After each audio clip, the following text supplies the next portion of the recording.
Pag-usapan natin to. We found grace in Christ alone, 100%. Because of Jesus Christ, um, we have grace. No?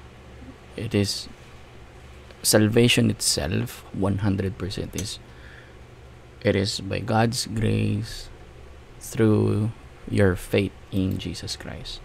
Now, if we read John 1:17 o sa Juan 1:17, ibinigay ang kautusan sa pamamagitan ni Moses.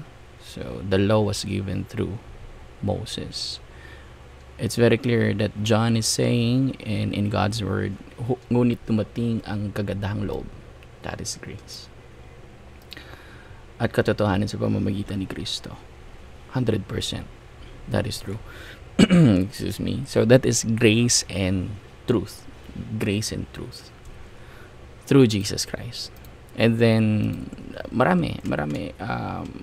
The apostles, the epistles, the gospels, lahat yan nagsasabi that we found, we have learned that it is through Jesus Christ that we understand, naintindihan natin yung grace. If I look to, I think that's Titus 2:11, subukan natin to. 11 to 12. Oh, yeah. Sapagkat nahayag ang kagandahang loob ng Diyos. It's nahayag ang grace. God's grace was revealed and it brings salvation. Nagdudulot ng kaligtasan sa lahat ng tao. Ito ang nagtuturo sa atin na talikuran ang makamundong pamumuhay. So it is by God's grace. It teaches us na huwag makiayon sa mundo. Sa mundong to. Damdaming makalaman at mamuhay tayo sa daigdig na ito ng pagpipigil sa sarili natin. I think extend pa natin sa 14 kasi nabanggit si Jesus Christ dito there. 13, habang hinihintay natin ang pinagpalang araw, inasahan. Ito ang araw na mahay kaluwalhatian ng ating dakilang Diyos at tagapagligtas na si Hesus Kristo. So it's clear 100% through Jesus Christ we learned about grace. Nakita natin yung biyaya ng Diyos. And that's just few of the verses. Pero I am amazed, namangha ako when I was reading through again Genesis 32. Hanapin ko lang yung passage, but it's around Genesis 32.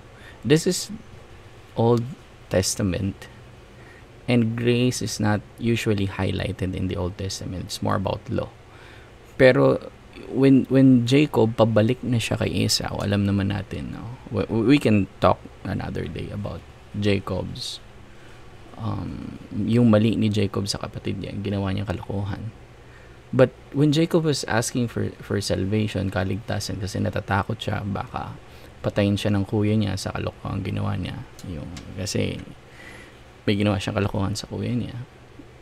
Jacob prayed. I think that's, kunin natin tong 9 to 12. Jacob himself asked, hindi hiningi. He recognized God's grace. At nanalangin si Jacob, Diyos ni Abraham at Isaac, tulungan po ninyo ako. Help me. Here. Parang tayo, no? We are asking for help sa Panginoon to save us.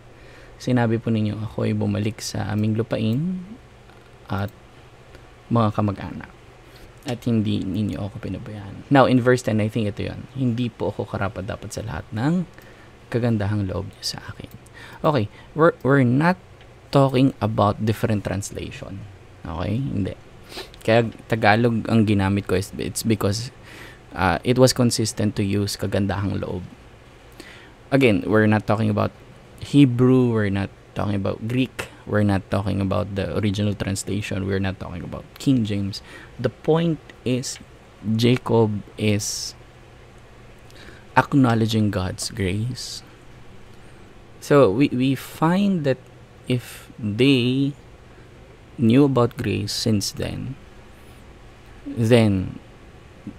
Jesus himself was revealed throughout the Old Testament as well. There's foreshadow. Genesis 22, that is a foreshadow of the only Son na magdadala ng salvation to the world. And then in Genesis 32, we're talking about grace.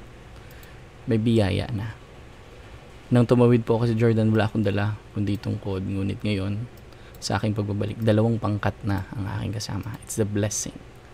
Sa kabila ng ginawa ni Jacob, no? The grace of God in his faith, no? So it's all about God's grace, that we are just, kailangan lang natin maunawaan.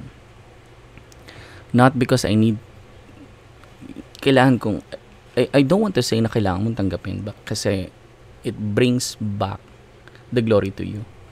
Parang sino ako para mag-declare or magsabi na tinatanggap ko ang Diyos, whereas hindi ako karapat-dapat. It's about understanding what Jesus did on the cross. Kung ano yung ginawa ni Christ on the cross to save our sins, to save us from our sins. Imbes na ikaw yung mapahamak, God take it all 2,000 years ago. And now, in 11, iligtas niyo ako sa kamay ng aking kapatid na isa. It's a foreshadow of Jesus. No, we are doomed to death. No? Romans 6:23, no, kabayaran ng kasalanan ay kamatayan. And it's in the same way, I'm not saying this is interpreted that way, but in the same manner, in the same application, it's about salvation. Jacob is asking for salvation like us. And salvation is God's grace through faith in Christ. Let's end here. Ephesians 2, 8-9. It's very beautiful. Sapagkat dahil sa, again, that's why I'm using Tagalog translation, because of the consistency of the word grace. Kagandahang loob. Sapagkat dahil sa kagandahang loob ng Diyos, kayo ay naligtas sa pamamagitan ng pananampalataya kay Kristo. Ito'y kaloob ng Diyos at hindi mula sa inyong sarili. Hindi ito bunga ng inyong magawa. Kaya wala dapat ipagmalaki. Kaya't walang maipagmamalaki ang sino man. And ano yun? We are doomed to death, but because of God's grace and through faith in Jesus Christ, we will be saved. And let the Holy Spirit remind you that Jesus saved you. Iba ka na. Isipin mo kung sino ka noon at sino ka ngayon. You are new now. And yun ang pag-usapan natin. That's about it. And good day.